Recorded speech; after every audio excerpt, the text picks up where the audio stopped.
بسم اللہ الرحمن الرحیم۔ گمنام ہیرو کے معزز ناظرین، السلام علیکم۔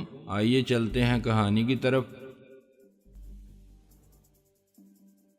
بڑے شہروں میں رہنے والے سمجھتے ہیں کہ ان کے مسائل سے بڑھ کر کسی کے مسائل نہیں، لیکن دیہی اور دور افتادہ علاقوں میں جا کر پتہ چلتا ہے کہ انسان کس حال میں زندگی گزار رہے ہیں اور انہیں قدم قدم پر کن مسائل اور کن مصائب سے واسطہ پڑتا ہے۔ اس عبرتناک صورتحال کے باوجود ڈرائیور نے انتہائی فراخ دلی کا مظاہرہ کرتے ہوئے میرے ہاتھ ہلانے پر بس روک لی۔ مجھے اندازہ تھا کہ اگر میں نے یہ بس چھوڑ دی تو دوسری بس کے لیے شاید مجھے 1.5-2 گھنٹے انتظار کرنا پڑے۔ چنانچہ کسی نہ کسی طرح پائیدان کے ایک کونے پر پاؤں پھنسا کر میں بھی لٹک ہی گیا۔ زیادہ فکر مجھے اس بات کی تھی کہ اس دکم پیل میں کہیں رقم ادھر ادھر نہ ہو جائے، اس صورت میں تو ساری تگ و دو ہی بیکار چلی جاتی۔ چند ایک دیہات اور قصبے گزر چکے تو بس میں بوجھ کافی کم ہو گیا۔ میری حالت میں اتنی ترقی ہوئی کہ میں اندر پہنچ گیا اور ایک سیٹ کے پشتے کا سہارا لے کر قدرے باعزت انداز میں کھڑا ہو گیا۔ مزید 1 گھنٹے کے بعد تو مجھے سیٹ بھی میسر آ گئی، لیکن اس وقت تک میں جامی نگر کے قریب پہنچ چکا تھا۔ جامی نگر کے سٹاپ پر میرے سوا کوئی نہیں اترا، بس اپنے کسی ٹھکانے یا اڈے کی طرف روانہ ہو چکی تو میں نے سر جھٹک کر ادھر ادھر دیکھا۔ مجھے کچھ ایسا ہی محسوس ہو رہا تھا جیسے میں ریسلنگ کے کسی چھوٹے موٹے مقابلے میں حصہ لے کر رنگ سے باہر آیا تھا، جسم میں ابھی جنجناہٹ باقی تھی۔ غنیمت تھا کہ ایک طرف چھوٹا سا ایک ٹیڑھا میڑھا سائن بورڈ زمین پر گڑا ہوا تھا جس پر جامی نگر ٹاؤن لکھا ہوا تھا اور تیر کا نشان بھی بنا ہوا تھا۔ میں کچے میں اتر کر لمبے لمبے ڈگ برتا اس طرف چل دیا۔ 3-4 فرلانگ کا فاصلہ طے کرنے کے بعد جامی نگر کے مکانات نظر آنے لگے۔ جامی نگر اچھا خاصا قصبہ معلوم ہوتا تھا اور اس کا مین بازار بھی بارونق تھا۔ ایرانی پاڑے تک پہنچنے کے لیے مجھے ایک شخص سے ملاقات کرنی ہی پڑی۔ نہ جانے کیوں اس نے راستہ بتانے سے پہلے میرا سرتاپا جائزہ لیا۔ بہرحال اس نے راستہ مجھے سمجھا دیا۔ وہ تو میرے ساتھ چلنے پر بھی کمر بستہ نظر آنے لگا تھا۔ میں نے بمشکل اسے باز رکھا۔ اس کے بعد مجھے میرانی پاڑے تک پہنچنے میں کوئی دشواری پیش نہیں آئی۔ وہ خاصے اسرت زدہ سے مکانوں پر مشتمل ایک مختصر سی گلی تھی جس میں 4-5 بچے کھیل رہے تھے۔ میں نے ان میں سے ایک کو اپنی طرف متوجہ کرتے ہوئے پوچھا، بیٹا تمہیں معلوم ہے کنڈکٹر عبدالرشید کا گھر کون سا ہے؟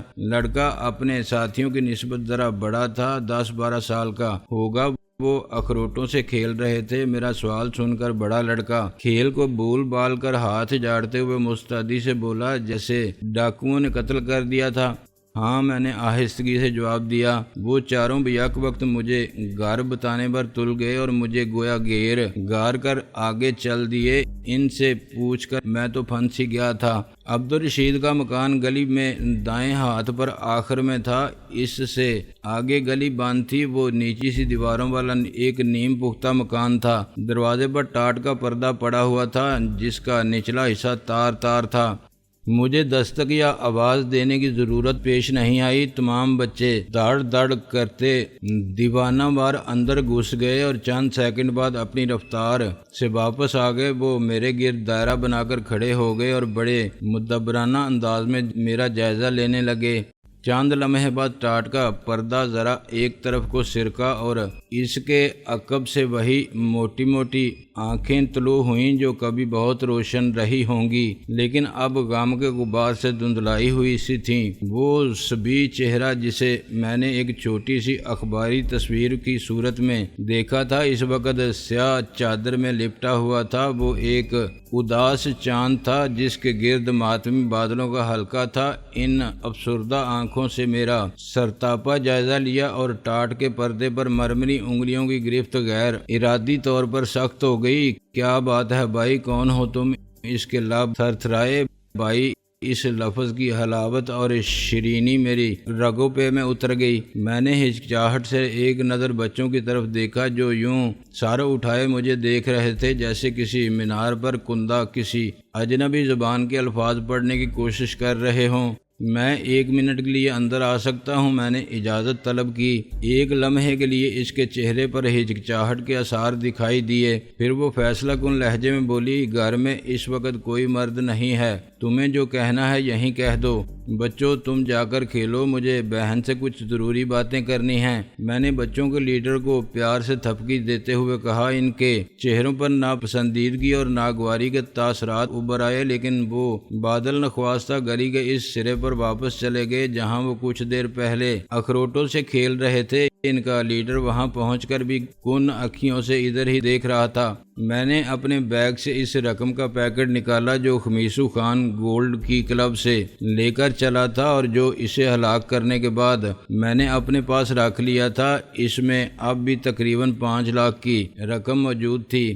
میں نے پیکٹ اس کی طرف بڑھاتے ہوئے کہا، عبدالرشید نے یہ پیکٹ کسی کے پاس امانت رکھوایا تھا۔ اس شخص نے اخبار میں عبدالرشید کے قتل اور اس کے کنبے کے حالات کے بارے میں پڑھا تو میرے ہاتھ یہ چیز آپ لوگوں کے لیے بھجوائی ہے۔ اس نے کہا ہے اب جب کہ عبدالرشید اس دنیا میں موجود نہیں ہے تو آپ لوگ ہی اس کی امانت کے وارث ہیں۔ ویسے بھی عبدالرشید نے یہ آپ لوگوں کے لیے ہی رکھوائی تھی۔ اس نے کہا تھا کہ وہ کسی مناسب وقت پر لے جائے گا، لیکن اس کی زندگی نے وفا نہیں کی۔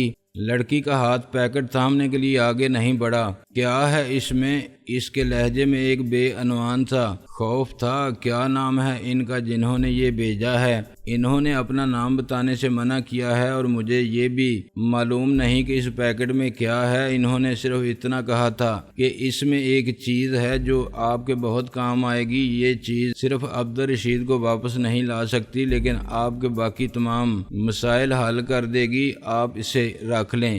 عبدالرشید کا محض نام سن کر ہی لڑکی کی آنکھیں بھر آئی تھیں۔ حالانکہ اس کے قتل کے بعد سے اب تک اس کا وقت یقیناً آنسو بہاتے ہی گزرا ہوگا، لیکن آنسوؤں کے سوتے شاید خشک ہونے کا نام نہیں لے رہے تھے۔ وہ گلوگیر آواز میں بولی، جو عبدالرشید کو میرے بھائی جان کو واپس نہیں لا سکتی وہ ہمارے کس کام کی؟ بہرحال یہ تم لوگوں کی امانت ہے، اسے رکھ تو لو۔ میں نے زور دیا۔ اس نے پیکٹ بے دلی سے تھام لیا اور ایک طرف ہٹتے ہوئے بولی، اندر آ جاؤ بھائی۔ اب گویا اس نے مجھ پر اعتماد کرنے کا فیصلہ کر لیا تھا۔ نہیں، بس اب میرے اندر آنے کی ضرورت نہیں رہی ہے۔ میں چلتا ہوں، خدا حافظ، میں نے کہا اور تیزی سے مڑ کر واپس چل دیا۔ گلی کے موڑ پر پہنچ کر میں نے مڑ کر دیکھا، 2 اداس آنکھیں ابھی تک میری جانب نگراں تھیں۔ اب ان آنکھوں میں اداسی کے ساتھ حیرت بھی جھلک رہی تھی۔ میں جس راستے سے آیا تھا تیزی سے اسی راستے سے واپس چل دیا۔ ایک عجیب سی سرشاری، ایک عجیب سی خوشی کی خوشبو ہر مسامع جہاں سے روح کی گہرائی میں اتر آئی تھی۔ میں اپنے آپ کو بے حد ہلکا پھلکا محسوس کر رہا تھا اور اس وقت گویا چل نہیں رہا تھا، اڑ رہا تھا۔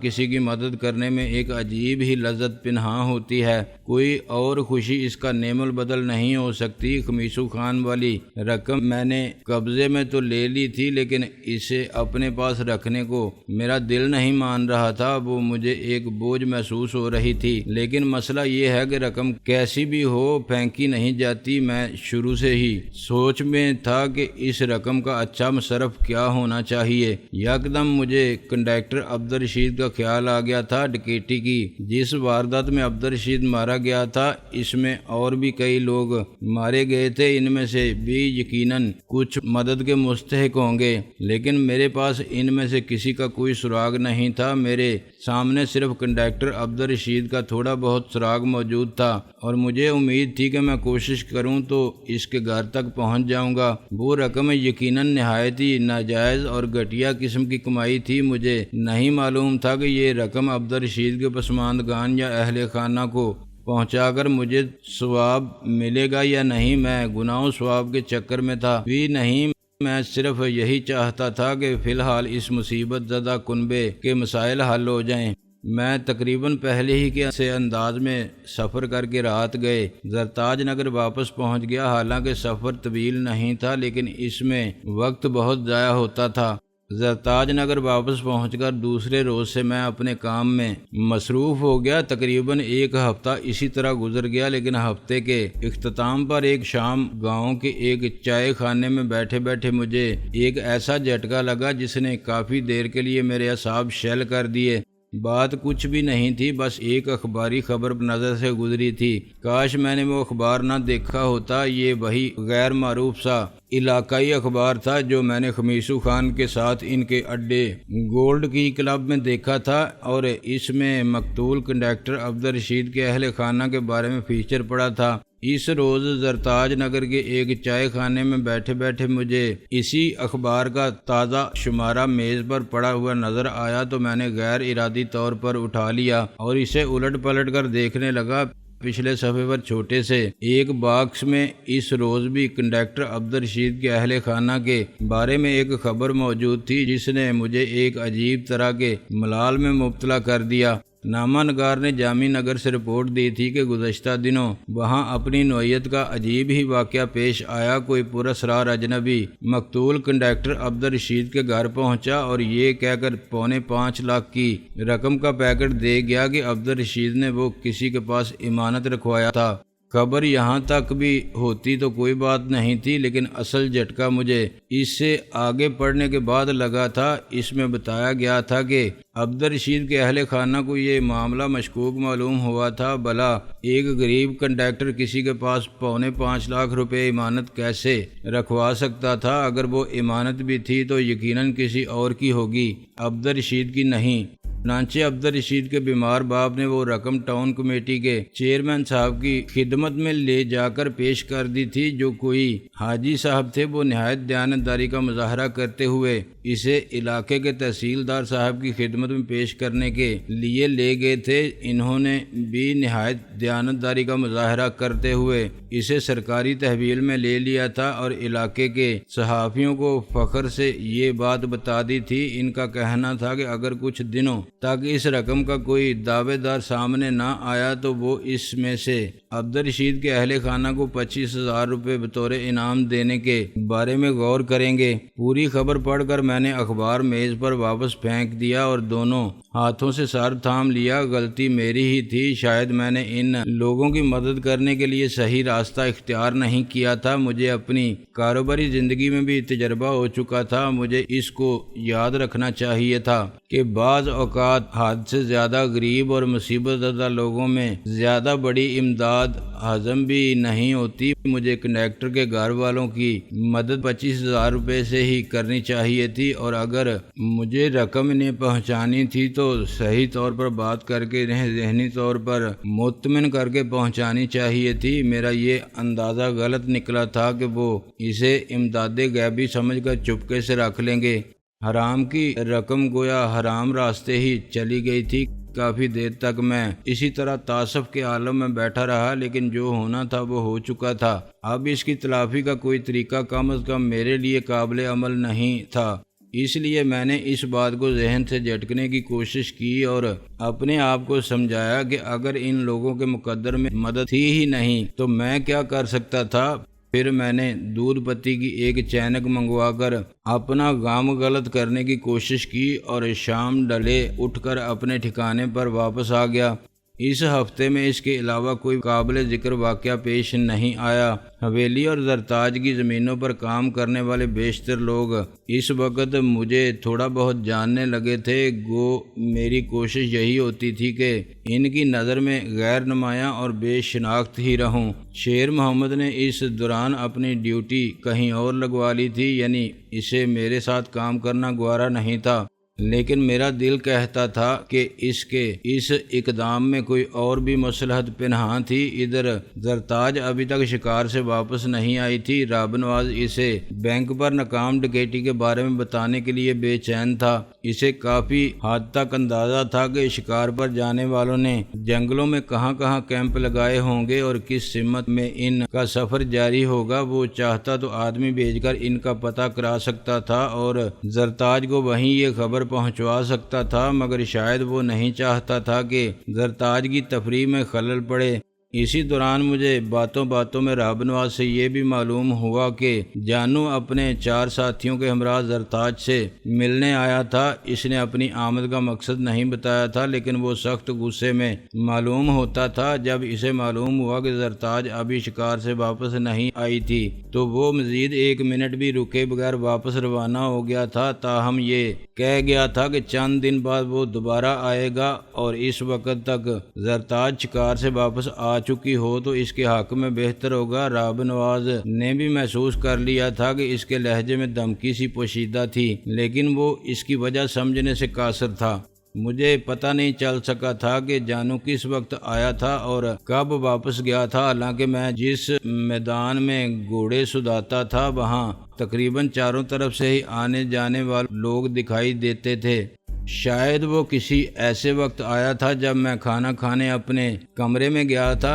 شاید یہ ہم دونوں ہی کے حق میں اچھا ہوا تھا کہ ہمارا ایک دوسرے سے سامنا نہیں ہوا تھا۔ بہرحال میں نے اس سلسلے میں راہب نواز سے زیادہ کچھ پوچھنے کی کوشش نہیں کی تھی، مبادا وہ میری طرف سے شک میں پڑ جائے کہ آخر اس کارندے کو جانو کی آمد وغیرہ سے اتنی دلچسپی کیوں تھی۔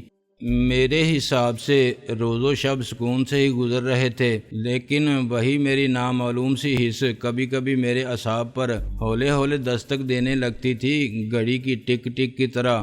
خطرے کا احساس تو محض ایک احساس ہی ہوتا ہے، اس کا کوئی وجود نہیں ہوتا، مگر مجھے یوں لگتا جیسے خطرہ کوئی جسم اوڑھ کر آس پاس کہیں رات کے اندھیرے میں ٹہل رہا ہے، میری گات میں ہے۔ میں نے اپنے کمرے میں رات کو 0 کا بلب روشن رکھنے کا انتظام کیا تھا، لیکن ایسے لمحوں میں بلب بھی بجھا دیتا تھا اور اندھیرے میں کسی درندے کی طرح چوکنا ہو کر بیٹھ جاتا۔ اندھیرے میں اپنے آپ کو زیادہ محفوظ محسوس کرتا، لیکن یوں ہی بہت دیر گزر جاتی، کچھ بھی نہ ہوتا، میرے کشیدہ اعصاب بالآخر ڈھیلے پڑ جاتے اور میں دوبارہ سو جاتا۔ میں زرتاج کی واپسی کا منتظر تھا، میں اب یہاں سے رخصت ہو جانا چاہتا تھا۔ میرے پاس اب کچھ رقم بھی موجود تھی، میں سستا بھی چکا تھا، ایک آدھ کارآمد قسم کا ہتھیار بھی یہاں سے ساتھ لے جا سکتا تھا۔ میرے یہاں سے جانے کا ارادہ کرنے کی سب سے بڑی وجہ یہ تھی کہ زرتاج کو دیکھ کر میرے سینے میں کوئی خلش سی سار ابھارنے لگتی تھی، معلوم نہیں یہ کس محرومی کی خلش تھی۔ میں اس سلسلے میں اپنے تحت الشعور یا لاشعور کو خریدنا نہیں چاہتا تھا۔ ذہن کی بھول بھلیاں عجیب ہوتی ہیں، آپ یوں ہی ادھر ادھر اندھیرے میں ٹامک ٹوئیاں مارنے بیٹھیں تو نہ جانے کیا کیا نکلتا چلا جائے۔ میں یہ بھی نہیں چاہتا تھا کہ یہ بے عنوان سی خلش کچھ اور زور پکڑے، کچھ اور گہری ہو، یا محض خلش نہ رہے کچھ اور بن جائے۔ ان سب تغیرات سے بہت پہلے میں یہاں سے رخصت ہو جانا چاہتا تھا۔ مجھے رحیلہ اور اپنے دوسرے ساتھیوں کی بھی یاد ستا رہی تھی، وہ لوگ نہ جانے کس حال میں تھے، معلوم نہیں میرے غائب ہونے کے بعد ریڈ ڈاٹ نے ان کا پیچھا چھوڑ دیا تھا یا نہیں۔ سب باتیں صحیح طور پر تو لاہور جا کر ہی معلوم ہو سکتی تھیں، لیکن میں فی الحال سیدھا لاہور جانا نہیں چاہتا تھا۔ میں نے سوچا تھا کہ پہلے کراچی جا کر فون اور دیگر ذرائع سے لاہور کی صورتحال جاننے کی کوشش کروں گا۔ کراچی میں صرف شفیع شاہ اور 2-3 دوسرے ساتھی میرے تمام غیر کاروباری معاملات سے واقف تھے، اور وہ سب اس وقت تک لاہور ہی میں تھے۔ جب میں لاہور سے فرار ہوا تھا میں نے ہی سب ساتھیوں کو وہاں جمع کیا تھا۔ مجھے معلوم تھا کراچی میں ان افراد کی عدم موجودگی میں کسی کو بھی علم نہیں ہوگا کہ میں یا میرے قریبی ساتھی کن حالات سے دوچار تھے۔ فی الحال مسئلہ یہ تھا کہ میں زرتاج کو مطلع کیے بغیر یہاں سے رخصت ہونا نہیں چاہتا تھا۔ اس نے محض ایک نظر مجھ پر ڈال کر جس خلوص سے مجھ پر بھروسہ کیا تھا، جس طرح آنکھیں بند کر کے مجھے یہاں پناہ دی تھی، جس طرح میرا ہر مسئلہ چٹکی بجاتے میں حل کیا تھا، جس طرح پورا ہارس فارم میرے سپرد کر کے یہاں سے چلی گئی تھی، اس کے بعد اسے اطلاع تک دیے بغیر منہ چھپا کے یہاں سے رخصت ہو جانے پر میرا دل آمادہ نہیں تھا۔ اس طرح بہت سی ناکردہ خطائیں بھی میرے کھاتے میں پڑ سکتی تھیں۔ زرتاج پورے 10 دن بعد واپس آئی۔ اس کی واپسی کی بھی میں نے صرف خبر ہی سنی، اسے واپس آتے نہیں دیکھا۔ وہ رات میں کسی وقت آئی تھی۔ دوسرے دن سے حویلی میں لوگوں کی آمد و رفت بے پناہ بڑھ گئی، لوگ بڑے پرجوش انداز میں اندر جاتے اور مستعدی سے واپس آتے دکھائی دیتے۔ اتنے دنوں میں زرتاج کی عدم موجودگی میں جو کچھ ہوا تھا شاید اس کی رپورٹیں دی جا رہی تھیں اور جو کچھ نہیں ہو سکا تھا اس کے لیے احکامات لیے جا رہے تھے۔ غرضے کہ بڑی سرگرمی نظر آ رہی تھی، لیکن مجھ سے کسی نے کچھ نہیں کہا تھا۔ زرتاج کا کوئی پیغام مجھے نہیں ملا تھا اور نہ ہی اس نے مجھے طلب کیا تھا۔ البتہ اس دوران رہب نواز کچھ رقم مجھے دے گیا تھا۔ اس نے صرف اتنا کہا تھا کہ تمہیں ضرورت ہوگی رکھ لو۔ یہ کہہ کر وہ اجلت میں رخصت ہو گیا تھا۔ اس نے یہ بھی وضاحت نہیں کی تھی کہ یہ میری تنخواہ تھی یا کچھ اور، اگر تنخواہ تھی تو کس حساب سے، کیونکہ ابھی تو مجھے وہاں 1 مہینہ بھی نہیں ہوا تھا، جبکہ رقم خاصی تھی۔ کم از کم گھوڑے سدھانے والے کو چند دن کی اتنی تنخواہ تو نہیں دی جا سکتی تھی۔ زرتاج کو واپس آئے جب پورے 4 دن گزر گئے اور میں نے اس کی جھلک تک نہیں دیکھی، نہ ہی اس دوران اس کا کوئی پیغام ملا، تو میں نے اپنے آپ کو خود اپنی ہی نظر میں خاصا بے وقت محسوس کیا۔ میرے خیال میں ابھی اس کی نظر میں میری اتنی وقت نہیں تھی جتنی میں سمجھنے لگا تھا، تاہم میں نے اپنے آپ کو تسلی دی کہ میرے حق میں یہ اچھا ہی تھا۔